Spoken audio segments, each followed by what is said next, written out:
up multiple times throughout the night to help the cats. She listed a bunch of times. I thought it was weird because I had been up until 4 a.m. and she claimed that she got up at 1 a.m. to open the door for them and a few times around 3 a.m. because they were meowing and jumping on her. I was in the bedroom the entire time while she slept, and I know none of this happened. Things weren't adding up, so I decided to run a test.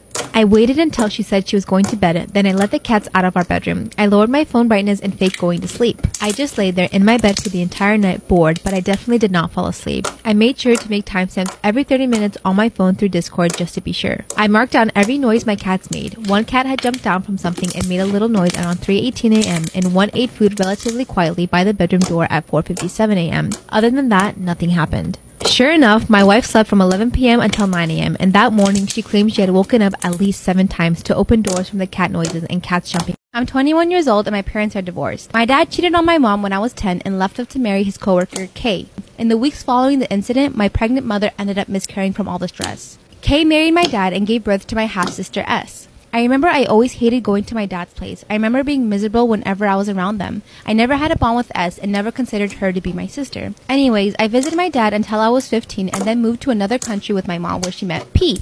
P was an amazing guy who made my mother smile again. They ended up getting married and my mom gave birth to my twin brothers. When I moved to a new country, I cut off all contact with my dad. I was supposed to visit them every Christmas, but after my brothers were born, I felt like I finally had a real family and I chose to spend my holidays with my mom, P, and little brothers. Well, last year, S was diagnosed with advanced leukemia. I did feel sorry for her, but I was not in any way affected by the news. She finally passed away on the morning of my 21st birthday. Call me heartless, but for me, it was like some neighborhood kid getting sick. I felt guilty about my feelings because I'm very protective towards my brothers, and the mere thought of any harm coming to them makes me anxious. Now for my 21st, I had a big party planned. I went through with the party and had a great time. I was careful about not posting pics on social media, but a friend ended up posting the pics on her Facebook. She tagged me in the pictures and my dad's family ended up coming across them. I was clearly having a great time in the pics with no hint of sadness. Well, Kay saw red. She made a Facebook post bashing me for celebrating my sister's death and being inconsiderate of my devastated father's feelings. She also wished death upon me. I finally had enough and proceeded to make a lengthy Facebook post detailing all of her. I was a product of an affair between my mom and dad. My mom was already married and had a 1-year-old daughter. She wanted to abort me, but my dad begged her and paid her a hefty sum. She signed over all rights and I didn't see her for my 14 years of life. She recently contacted my dad saying she wanted to get to know me better, and he said it's entirely up to me. I was skeptical but decided to meet her. I've been talking to my mom's side for about 2 months when at a family gathering they all sat me down and said the reason they contacted me was because my half-sister was having kidney failure and was basically dying.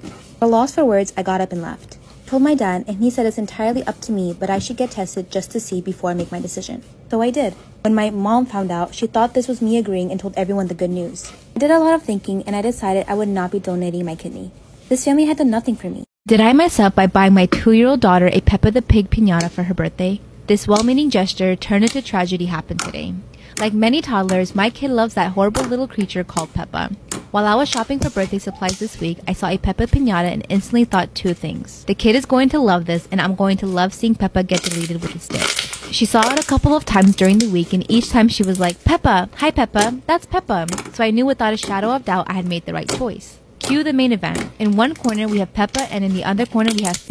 Am I the asshole for taking away my daughter's car for lying to my fiancé? I, 36-year-old male, have a 16-year-old daughter. I have full custody of her because her mom had a mental breakdown and has been in and out of rehab. This January, I started dating my girlfriend who is 21 years old. Then quarantine happened and that time apart made me realize that I wanted to spend my life with her. So I proposed in May and she moved in and our wedding is in October. Since then, my daughter has been a nightmare. She and my younger sister who is 25 keep calling my fiancé the kid. My fiancé decides to invite my daughter out to go shopping. She kept trying to set a date, but my daughter kept saying she had an extracurricular activity she needed to tend to. So yesterday when my daughter once again made up the excuse, I decided to follow her car. She ended up pulling to a diner and I realized she was grabbing lunch with my younger sister. I was beyond furious. First at my sister for enabling toxic behavior and second at my daughter for lying to her future stepmom. I ended up taking her car keys away from her. Her aunt then called and said I had no right to do so. I explained that she would not be getting the car back until she makes an attempt to bond with her stepmom. Am I the asshole for not condoning lying? I just want my fiancé to be accepted into the family. What a moron. Like, what did you think? You think your daughter's gonna accept a girl who's 5? I've always had a good relationship with my mother-in-law up until I was pregnant.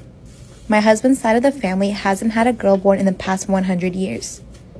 So when everyone found out I was pregnant with a girl, no one believed me. Everyone was so shocked when it was announced that most of them denied it up until the moment she was born. And And that's when the horrible comments started.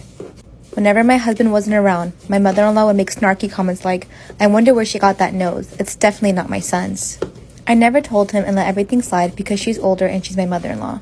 But when I was pregnant with baby number 2, and yes, it was another girl, I told him to wait as long as possible because I know she wouldn't like the news. Baby number 2, and yes, it was another girl, I told him to wait as long as possible because I know she wouldn't like the news. When she found out it was a girl, she started sobbing and screaming. She was calling me a whore and demanded that I get out of her house. "Those girls are not ours. She's a whore, a slut. My son did not make those girls." She looked at me and said, "I let you get away with it the first time. I took you in as family. I allowed my son to believe he fathered that brat, but I will not allow it again." My husband was yelling at his mom, and I got up and took my daughter and I ran to the car sobbing.